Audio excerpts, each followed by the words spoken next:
Lord, please forgive me for beating this bitch ass today, Lord. Lord, please forgive me for thinking about beating her ass again, Lord.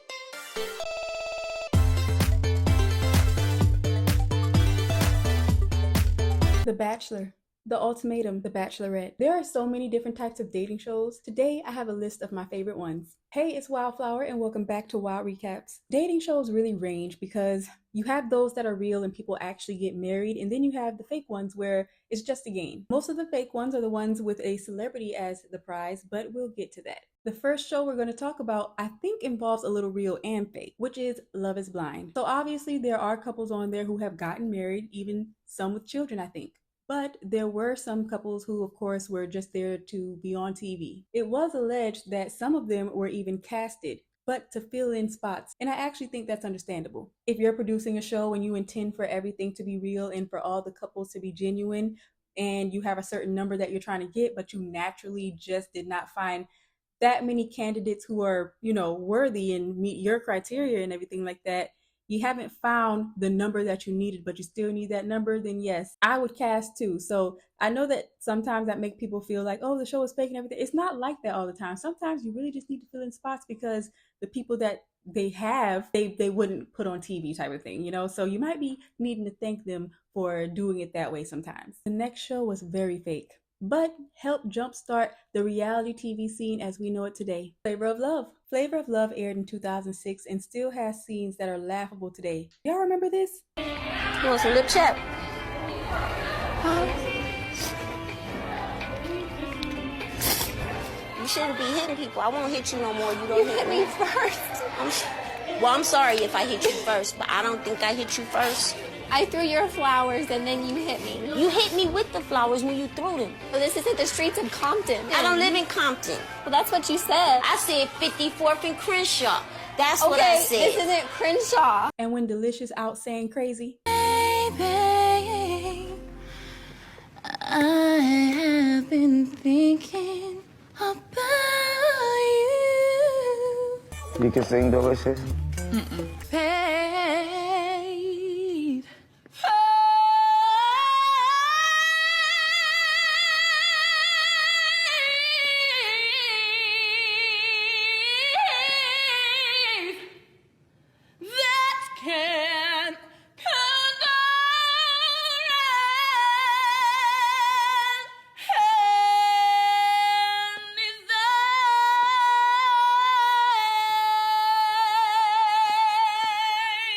Classic moments.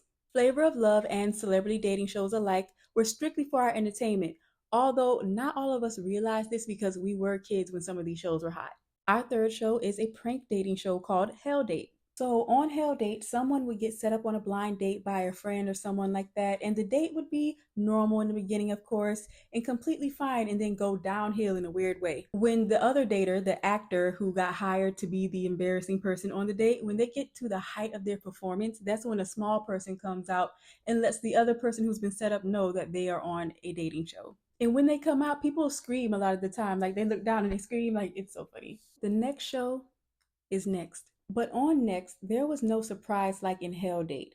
The surprise was hearing some of those things people said on TV and seeing some of the things they're willing to do on one of their first acting gigs. On Next, they had a bus full of daters waiting to see if they would match with whoever was on the other side. Because that's right, it was in blind date format too, so I guess there was the surprise element. Our fifth dating show is hot right now, and that's Love Island.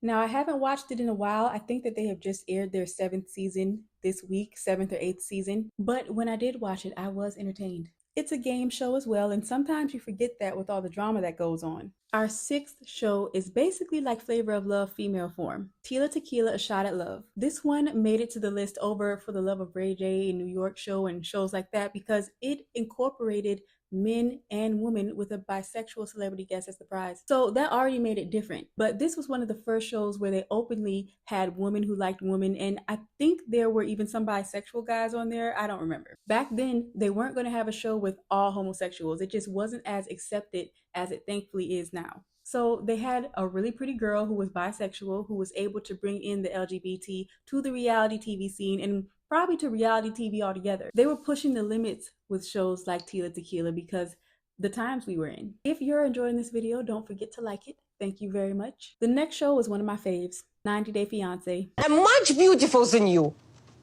Your beauty is ugly.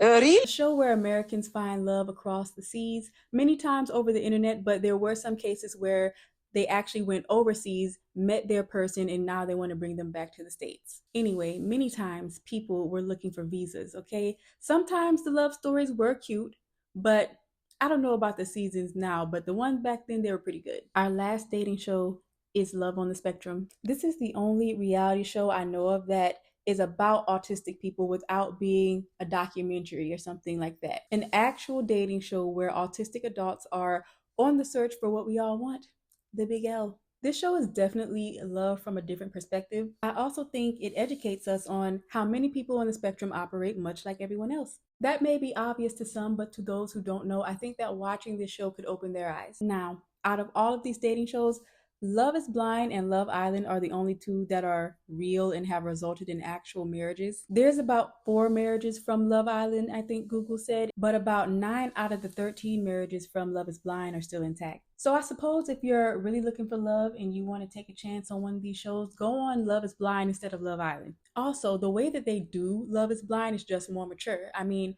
the whole object is to fall in love with the mind and not be swayed by looks. On Love Island, everyone's walking around nearly naked in bikinis all day, partying, drinking together, looking for love. Still makes for a good show though. Now, I know I missed some shows like another popular one, Marriage After Lockup, The Ultimatum, but honestly, I don't like those shows. I tried The Ultimatum, couldn't care about it. And every single clip I see of Love After Lockup makes me sad, so no. But let me know which shows you like in the comments. Thank you so much for watching this video. It was fun to recall some of these old shows. And I'll see you next recap.